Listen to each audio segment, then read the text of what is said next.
สวัสดีครับวันนี้ก็วันที่2 มีนาคมปี 69นะครับวันนี้ก็เที่ยงครับเนาะเที่ยงบ่ายๆคลิปที่จะวางแนวทางของลาวพัฒนาให้สีทางช่องเพื่อเป็นแนวทางนะครับเนาะวันนี้วันจันทร์ก็มีลาวพัฒนาด้วยครับเนาะหลังจากจบศึกใหญ่ศึกเงินแสนผ่านไปก็ศึกเล็กครับเนาะต่อไปศึกเล็กศึกเกินร้อยเกินพันครับเนาะค่าเวลาเนาะรอศึกใหญ่ศึกเงินแสนช่วงนี้ก็หาข้อมูลไปก่อนครับเนาะหาข้อมูลไปก่อนสำหรับคอศึกใหญ่ครับเนาะรออีก2 อาทิตย์โดยประมาณครับเนาะ2 อาทิตย์โดยประมาณตัวนี้ก็ศึกเล็กศึกเกินร้อยเงินพันครับเนาะค่าเวลาบางคนเราก็ศึกเล็กอย่างเดียวครับเนาะไม่เอาศึกใหญ่บางคนมีสนศึกใหญ่นะครับเนาะศึกเล็กเต็มเม็ดเต็มหน่วยดีครับเนาะศึกใหญ่ก็ซื้อยากครับเนาะบางทีก็อย่างที่ผ่านมาก็เนาะเจอเบิ้ลเข้าไปก็จบครับเนาะเจอเรียกอะไรล่ะเจอหวยสัญจรไปก็บางคนก็ขัดความมั่นใจครับเนาะบางคนก็เบาๆก็เผามือเพราะว่าหวยสัญจรเอาแน่นอนไม่ได้เนาะเสียนเก่งๆก็พังมาแล้วเยอะแยะครับเนาะไม่ใช่มีแต่เราครับเนาะพังมาหลายคนเสียนที่ว่าเก่งๆแน่ๆก็พลาดท่ากันหลายคนครับเนาะตัวนี้ศึกเล็กศึกร้อยเงินพันดีกว่าไม่มีสัญจรครับเนาะก็ส่วนของฮานอยลงให้แล้วครับเนาะช่วงประมาณ9 โมง 10 โมงครับเนาะประมาณ10 โมงประมาณลงให้แล้วนะครับถ้าใครยังไม่เห็นก็เข้าไปรับชมรับฟังได้นะครับเนาะถ้ายังไม่เห็นก็กดตรงรูปคนครับรูปเบาสารคามอยู่ซ้ายมือครับเนาะรูปเล็กๆรูปเบาสารคามอยู่เข้าไปค้นดูได้เลยครับเนาะถ้าใครยังไม่เห็นนะครับเนาะ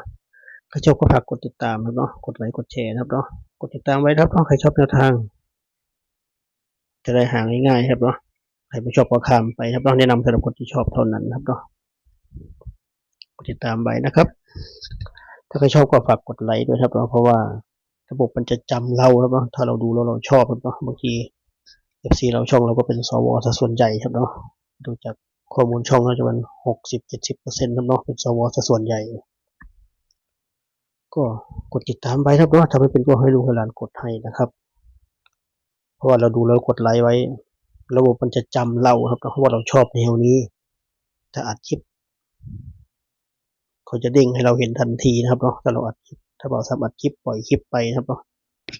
เรากดไลค์ไว้มันจะเด้งเลยรู้ว่าเราชอบแนวนี้ครับเนาะเด้งให้เราเห็นแต่ถ้าดูเฉยๆไม่กดไลค์ไม่ทำอะไรนะครับเนาะมันก็จะมามั่งไม่มามั่งครับเนาะเห็นมั่งไม่เห็นมั่งถ้าชอบกดไลค์ไว้ครับเนาะกดไลค์ไม่เสียหายกดฟรีครับเนาะกดไลค์กดฟรีเป็นประโยชน์ของเราครับเนาะเป็นประโยชน์ของเราแต่ถ้าไม่ชอบข้ามไปถ้าเราไม่ต้องไปกดอะไรมันทั้งนั้นครับเนาะอยู่เฉยๆเนาะถ้าไม่ชอบมันถ้าชอบก็กดไลค์นะครับเป็นประโยชน์ของตัวเองนะครับเนาะอย่างที่บอกไว้ครับถ้ากดไลค์จะเด้งมาเห็นประจำถ้าเราดูครับเนาะเราดูเรากดไลค์ไว้ระบบทำงานเองครับเนาะว่าเราชอบแนวนี้ประมาณนี้ก็ก่อนอื่นดูผลของเมื่อวันศุกร์ที่ผ่านมาครับของลาวพัฒนาครับเนาะใครตามบ้างก็คอมเมนต์บอกกันได้ครับเนาะใครตามบ้างใครได้บ้างงวดที่แล้ววันศุกร์ที่ผ่านมาเลข6 ตัวมี742571742571นะครับ2 ตัวล่างก็25นะครับเนาะ2 ตัวล่างแต่บางที่เขาก็เอา74ครับเนาะบางที่เนาะบางที่เอา74แต่ส่วนใหญ่ถ้าจะเป็นหลังๆจะเป็น725กันเยอะครับเนาะหลังๆจะเป็น25กันเยอะส่วน3 ตัวก็571นะครับ2 ตัวมันก็71ขอสรุปให้แนวทางไปเด่น7รอง8ซื้อติด2 ตัวนี้ไว้ก็เป็นไปตามคาดครับเนาะเต็มเลย7มาตามนัดเนาะจับผู้ให้70717273เต็มครับเนาะ71เข้าตัวนี้เลยเนาะบอกคำนี้ให้7172เข้าตัวนี้เป๊ะต้องกลับเลยเราโชคดีเราชนะมา2 งวดติดครับเนาะวันก่อนเราก็ได้747ครับเนาะ47แล้วก็มา7เดือนที่มา2 งวดติดนะครับเราดักทางถูกใครตามดีใจด้วยครับเนาะใครตามใครไม่ตามไม่เป็นไรครับเนาะงวดไหนชอบค่อยจัดครับเนาะงวดไหนไม่ชอบก็ข้ามไปนะครับง่ายๆนะครับเนาะแต่เสียดายชุด3 ตัวเราไม่เข้าครับเนาะ3 ตัวมัน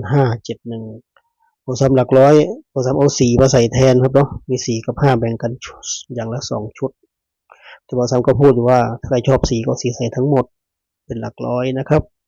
ถ้าใครชอบ5ก็5ใส่ทั้งหมดก็กลายเป็น5เข้ามาแทนครับเนาะ571นะครับจะได้ชุด3ตัวเนาะไม่เป็นไรครับเนาะ2ตัวก็ยังดีนะครับ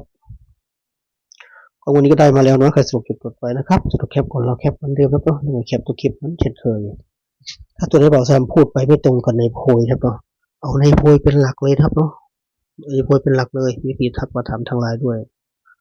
ทำไมไม่ตรงกันเลยกับพูดเลยเอาในโพยเป็นหลักเลยนะครับผิดถูกก็ตามนั้นเลยตาเห็นอย่างหนึ่งเวลาพูดไปอย่างหนึ่งครับเนาะตากับปากมันสัมพันธ์กันก็เอาในโพยเป็นหลักนะครับวันนี้ก็เหมือนเดิมนะเพราะเสือจิต2ตัวนี้ไว้ถ้ามีอะไรผิดพลาดครับเนาะมีลุ้นอีกแน่นอนครับเนาะมีลุ้นอีกแน่นอนตอนนี้ท่านก็เป็นแค่แนวทางครับเนาะไม่มีใครสามารถทางถูกได้ทุกวันครับเนาะก็เป็นแค่แนวทางเท่านั้นติด2ตัวนี้ไว้ครับเนาะ8กับ9ครับเนาะไม่มีอะไรผิดพลาดมีลุ้นแน่นอนครับเนาะ2ตัวนี้ถ้าเป็นมาก็84 83 82 81นะครับถ้าเข้ามาก็เข้า4 93 92 91ทวนกันนะครับเราพัฒนาเด่น8เด่น9นะครับเนาะจับคู่84 83 82 81 94 93 92 91นะครับ8คู่ครับเนาะ8คู่นี้ได้เน้นไปที่84 83แล้วก็94นะครับ84 83 94เน้นให้3คู่นี้เนาะ3คู่นี้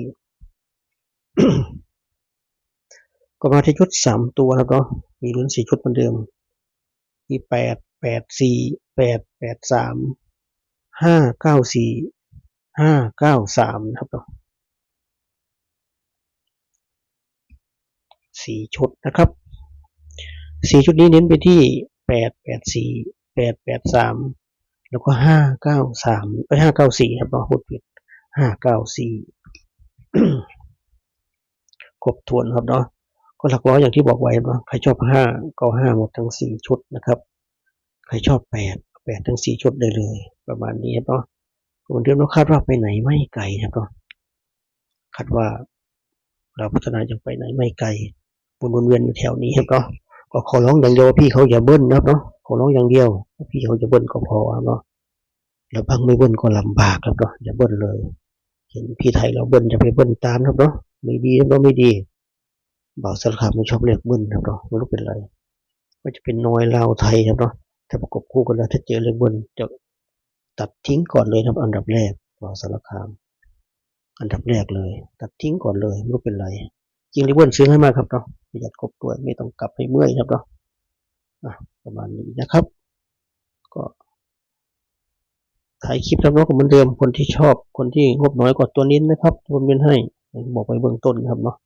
3คู่นะครับเนาะ3คู่84 83 94นะครับจัดไปฝากไว้แค่นี้ครับทุกคนเฮงรวยเจริญคลิปหน้านะครับเนาะคลิปนี้ก็สวัสดีครับ